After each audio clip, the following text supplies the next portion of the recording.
Bom, agora nós vamos para a nossa aula de história, né? No livro, na página 196. Na página 196, nós vamos falar um pouquinho sobre os mares, sobre as navegações, né? Descobrindo os mares.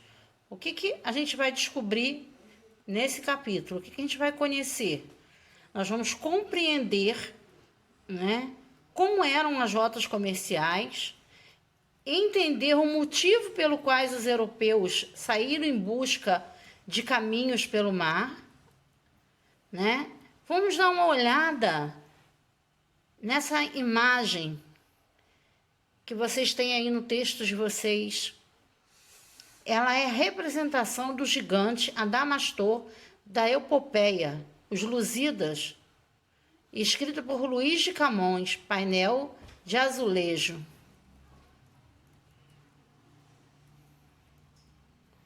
O tempo das navegações.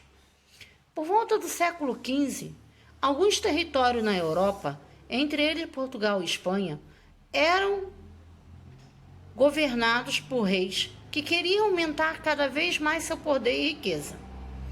Uma dessas fontes de riquezas era o comércio de produção com regiões da atual China, Índia, Arábia e África. Esse parágrafo aqui, nós vamos sublinhar esse primeiro parágrafo, tá? A porcelana, a seda, os perfumes, os tapetes e, sobretudo, as famosas especiarias como pimenta, cravo, canela e noz moscada eram os principais produtos comprados pelos europeus, utilizados para fabricar remédios, cosméticos, tingir tecido e também como tempero. A especiaria mudavam a relação comercial do mundo no século XV. Havia diversas rotas que ligavam o território europeu às Índias. A maioria delas era denominadas por novos povos. Os árabes denominavam parte das rotas da Índia até o Mediterrâneo. Os italianos eram responsáveis pela distribuição dos produtos da região do Mediterrâneo para vários lugares da Europa. Já os portugueses faziam trocas comerciais por toda a costa africana. Então, aqui nós também vamos sublinhar esse parágrafo de os árabes, né, até a costa americana. O desejo de conquistar mais riqueza, a necessidade de encontrar novas rotas e a habilidade náutica levaram os portugueses a lançarem-se ao mar, buscando novos caminhos para chegar às Índias. Isso deu início ao período conhecido como Grandes Navegações. É possível observar o desejo da conquista dos mares nesse trecho do romance de Robinson Crusoe, de Daniel Defoe. Vamos sublinhar aqui, ó, que o desejo de conquistar as riquezas e a necessidade de encontrar novas terras e habilidades, né? E buscando novos caminhos para chegar às Índias, deu início ao período conhecido como as Grandes Navegações.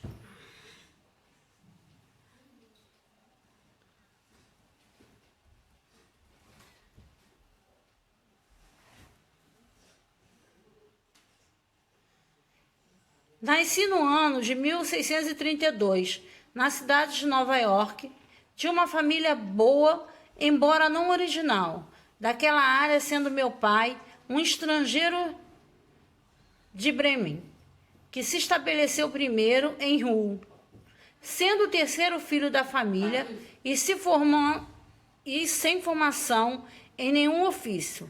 Desde muito cedo, minha cabeça começou a se encher de pensamentos errantes. Meu pai, que era muito idoso, Deu-se a devida quantidade de instrução, até onde geralmente chega a formação em casa e numa escola gratuita da província. E me destinava ao direito, mas a mim não me satisfaria nada, menos que seguir para o mar. Aí vocês vão responder essas questõezinhas, né? Na página 199. O que há nos mares? Em meados do século XV,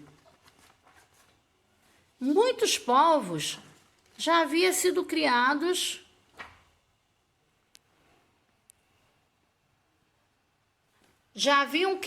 técnicas para transportar pessoas e mercadoria pelos mares. Mesmo assim, as dimensões e o formato real da Terra ainda eram desconhecidos. Primeiro parágrafo também vamos sublinhar. Os europeus tinham poucos contatos com a maioria das regiões do planeta. Além do território em que viviam, sabiam apenas da existência de lugares como Índia, África e China.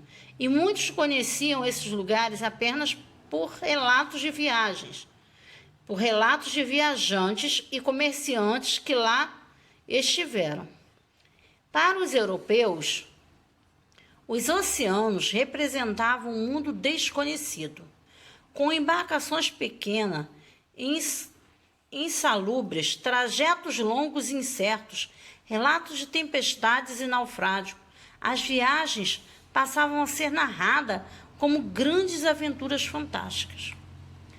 Diante do medo do desconhecido, não eram raras as crônicas sobre as viagens realizadas pelos navegadores. Eles contavam histórias sobre monstros que engoliam o navio com toda a tribulação em pleno mar. Lenda de que os horizontes havia um grande abismo, onde as embarcações chegavam e despencavam da terra, entre outras. Apesar de todos os desafios, o desejo de lucrar cada vez mais com o produto vindo do Oriente levou os europeus a procurar caminhos alternativos pelo oceano. Esse último parágrafozinho aqui, ó, apesar de todos os desafios, até pelos oceanos, nós também iremos circular. Sublinhar. Aí agora nós vamos fazer esse exercíciozinho, né? E cartas marítimas.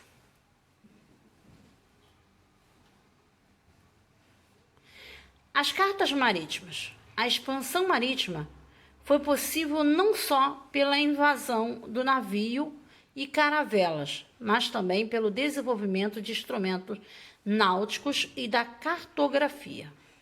Desde muito tempo passados, as pessoas procuravam registrar os locais que viviam e definir seus territórios. Com isso, criaram formas gráficas de se expressar mesmo antes da escrita. Conhecimento como a matemática, a filosofia, a arte na Grécia Antiga contribuíram muito para esse processo. As expedições comerciais e militares gregas do período impulsionaram o desenvolvimento das técnicas de navegação e representação do espaço terrestre.